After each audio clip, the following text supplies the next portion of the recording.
He was wounded, bleeding, and angry, which is a dangerous thing for the enemy, for a Marine to be wounded, dirty, and pissed.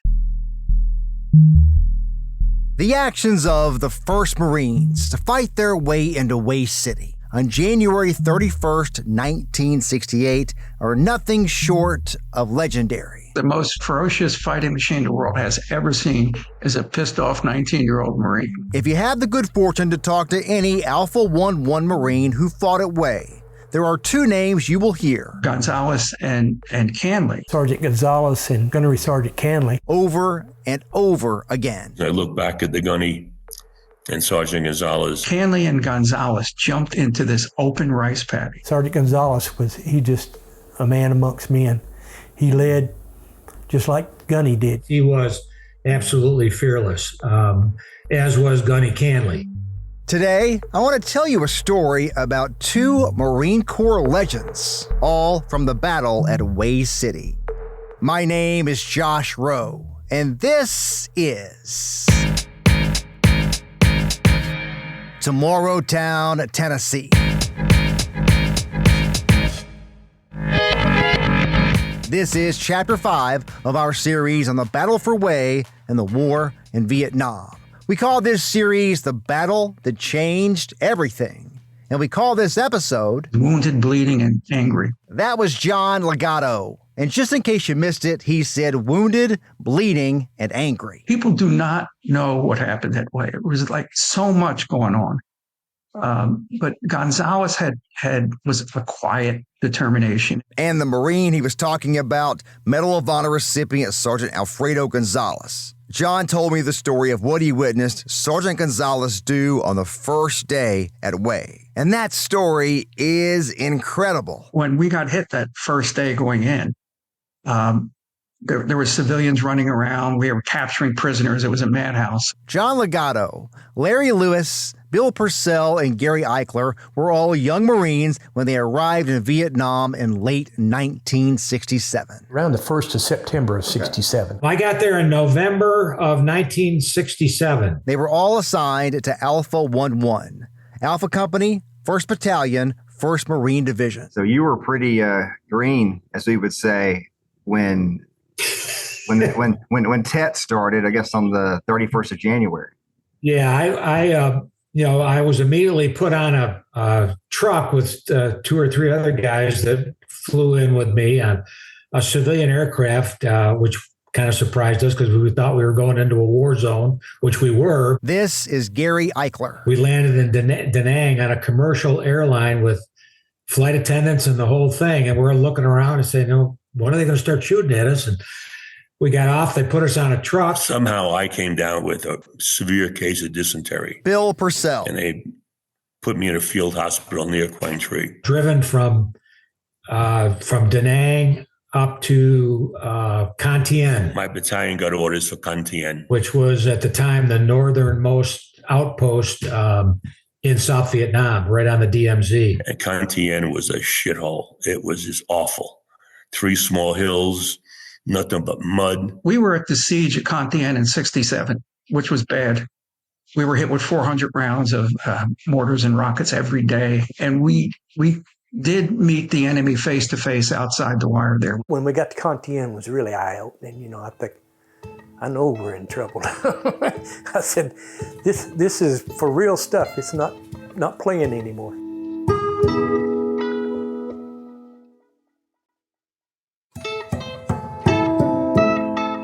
It's pitch black in this bunker, and one of my buddies starts screaming at the top of his lungs, and I'm going, "What the hell? They've infiltrated our bunker. I thought we were dead, basically." And so he comes around. I said, "What was it?" It was a rat.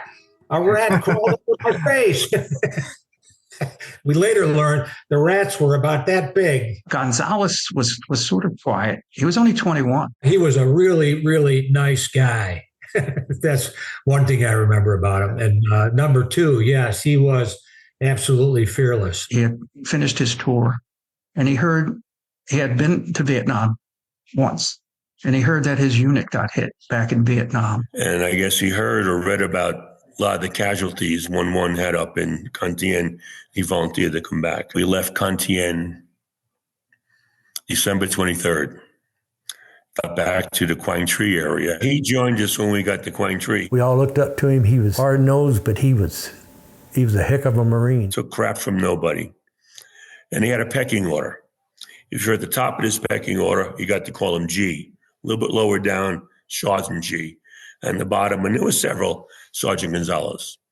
Well, one day with Quang Tree, we're having test firing on machine guns. Bill Purcell was a machine gunner, carried a M60. So I'm sitting there with one of my other gunners, Ondo, and about this other platoon gunner came in, and he's trash talking like mad, but because he and Ondo went to gun school together. And I said, Ondo, can he shoot? And he said, hey, he can shoot. Well, they go first. He opens up. Not only is he missing the barrels, he's about 50 feet over the top of the ravine, and there's a big village over there. So, he's raining bullets down on his village. So they pulled them off. They put us up there. And we get up, Mondo and I. We in prone position, we fire, boom, right on target. So G yells, from the hip. So we jumped up and we're firing from the hip, still on target.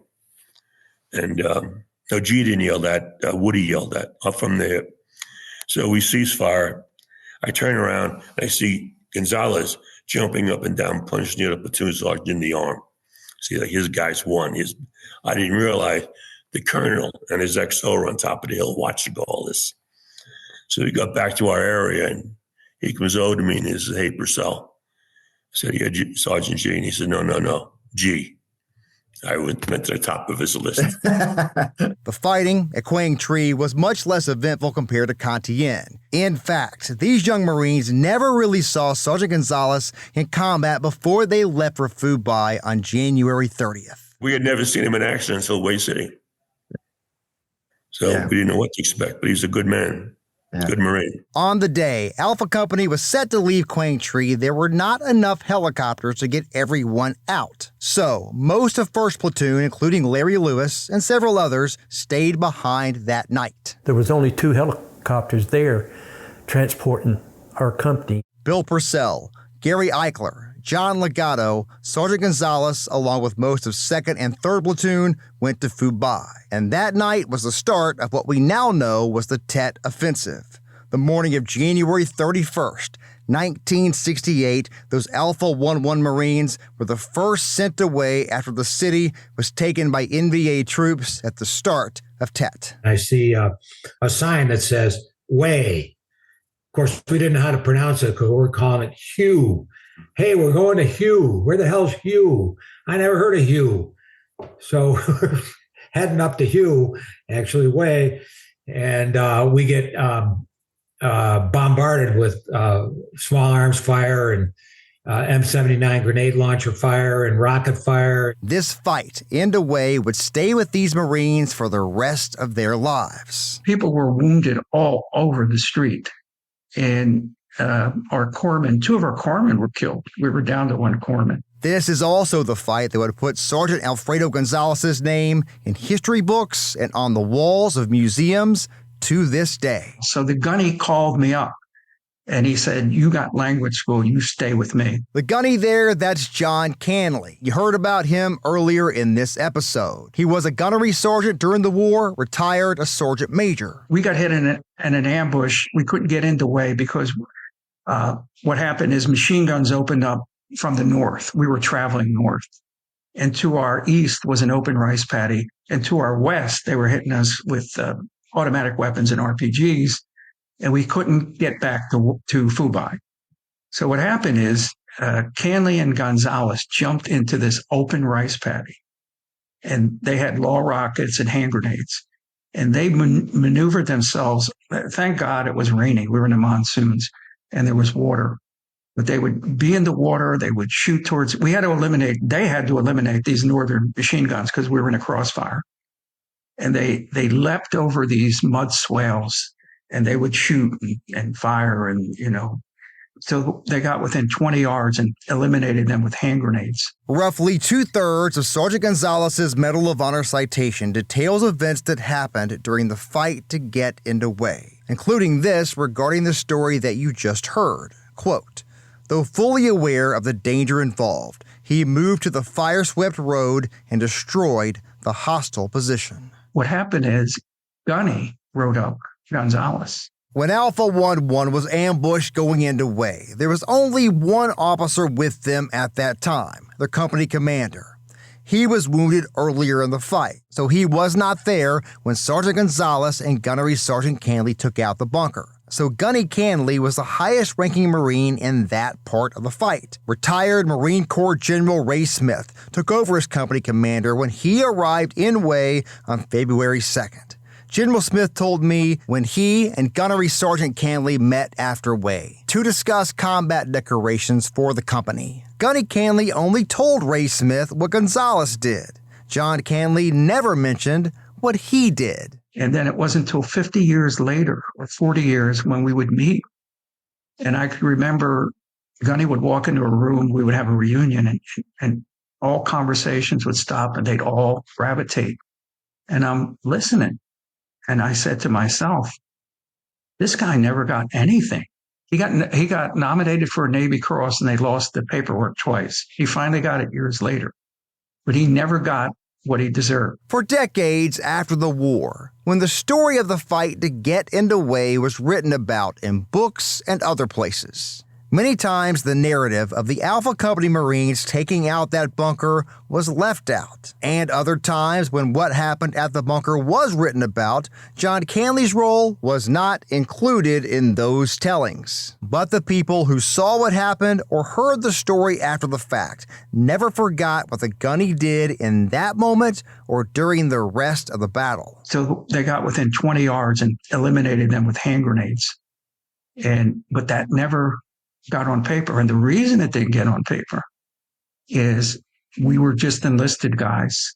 I didn't know about medals. We didn't know, and we didn't give a shit about. We just wanted to go home. John Legato and other Alpha 11 Marines worked for years to get their friend the Gunny the honor that he rightly deserved. In December 2017, just a couple months shy of 50 years after the battle, Sergeant Major John Canley's Navy Cross was upgraded to the Medal of Honor. I'll tell you more about John Canley in a future episode. Sergeant Alfredo Gonzalez's actions on that first day at Way were truly nothing short of legendary. Tough as nails, took crap from nobody, and really he took care of the platoon. We thought the world of Sergeant Gonzalez. He was wounded 2 or 3 times that first day, and he stayed with us. His Medal of Honor citation says Sergeant Gonzalez was seriously wounded again on February 3rd. The citation says, quote, "He steadfastly refused medical treatment and continued to supervise his men and lead the attack,"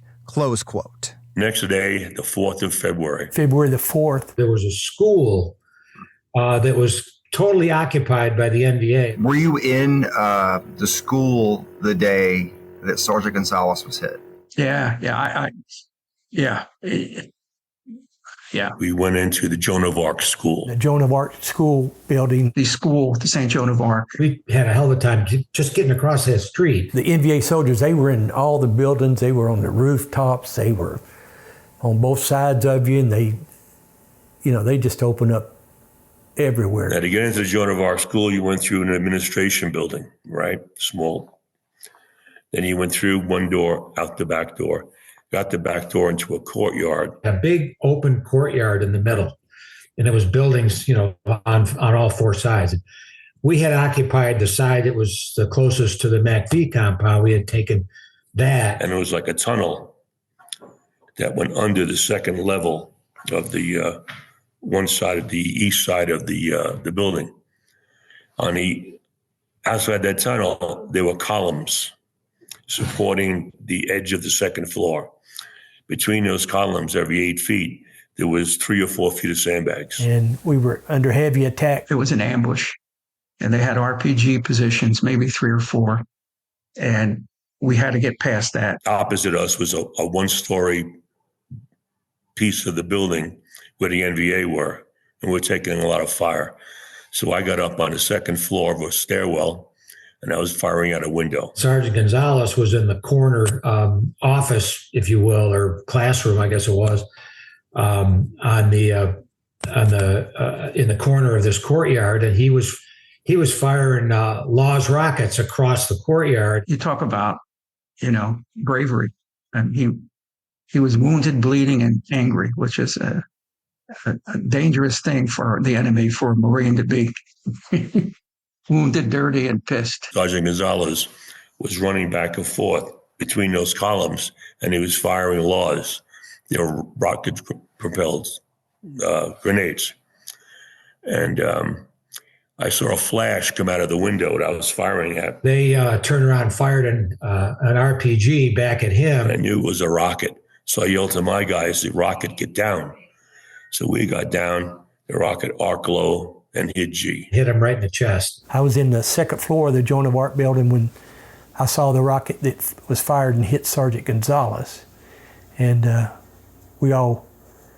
several of us ran from second floor down to the first. I could hear him moaning, calling for help, and I started screaming for the corpsman.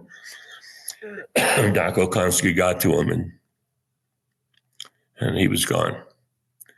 That's a hell of a loss. I wasn't on the same floor, but I saw him when they carried him out on the door. That was a real devastating blow to all of us, because Sergeant Gonzalez was another one he was in the same mindset as the gunny. We all looked up to him. He was hard-nosed, but he was a heck of a Marine, and he saved a lot of Marines' lives for the few days that he was there, and he took a lot of the NBA soldiers with him. But it was when he got hit, you could hear everybody holler, Gonzalez had been hit, And so I run downstairs, and they've got him on a door, and he's not in good shape. So they get him out of there, and they find out, that he died from that rocket blast there. And that just sent a kind of shock wave over a lot of us, After that, we were honored. We got to meet his mother, and she became a part of our group for the rest of her life till she died. She was 92, and she just passed away this past year. But she adopted us. She called us her boys, because Sergeant Gonzalez was her only son. We all loved her. She was a great lady. So she would come to reunions and whatnot? Oh, yes. She was always there. We would make sure that she was there.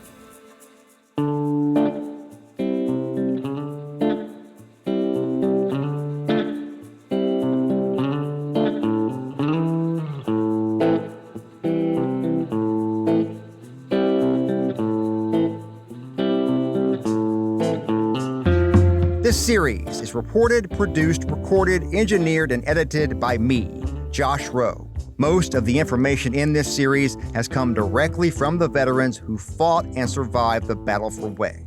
But I've also studied many materials to get a better understanding of the battle and the war as a whole. You can find a link to those materials in the show notes of this episode. Our series, The Battle That Changed Everything, is part of our podcast, Tomorrowtown, Tennessee. This podcast is a production of NewsChannel 9, Fox Chattanooga, and Sinclair Broadcast Group Chattanooga. I hope you join me again real soon.